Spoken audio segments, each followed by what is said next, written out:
እንኳን ብርሃነ ትንሣኤኡ በሰላም አብጽሐና እግዚአብሔር አምላክ 2017 ዓመተ ምህረት ጽቡቅ አውደ ዓመት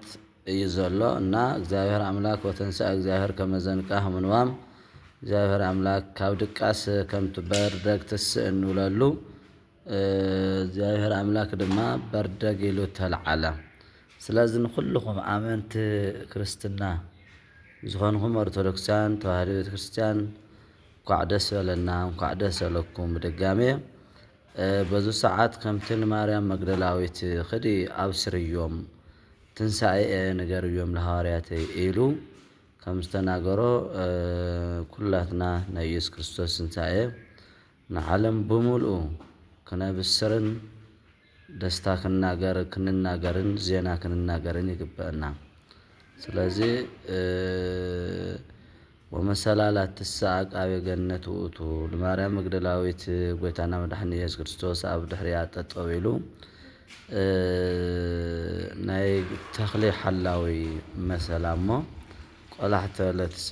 እንድሕር ልጎይታ ወሲድካዮ ንገረኒ ወለ ማርያም በላ ማርያም ስለዘላ ወትየሎ ረብኒ ዘወትርጓመ ልቅ መምህር ትርጉሙ خمس خانة بربني إلى صوعته يتلك فني اسمع عادي أرجو جنا أرجو ما آيتن خني نجرجن كدخلتهم هاريات لا بوي لا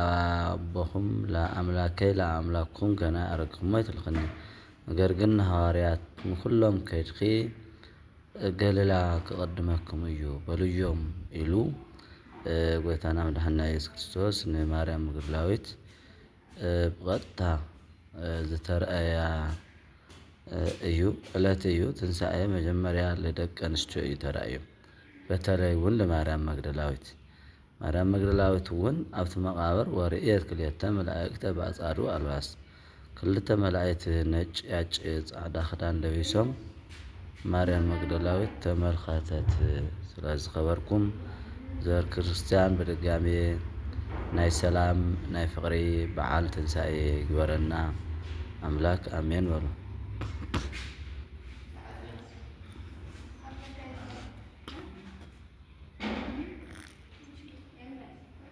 ሊቁ መርዓላ ኹረኩም ለአናሰ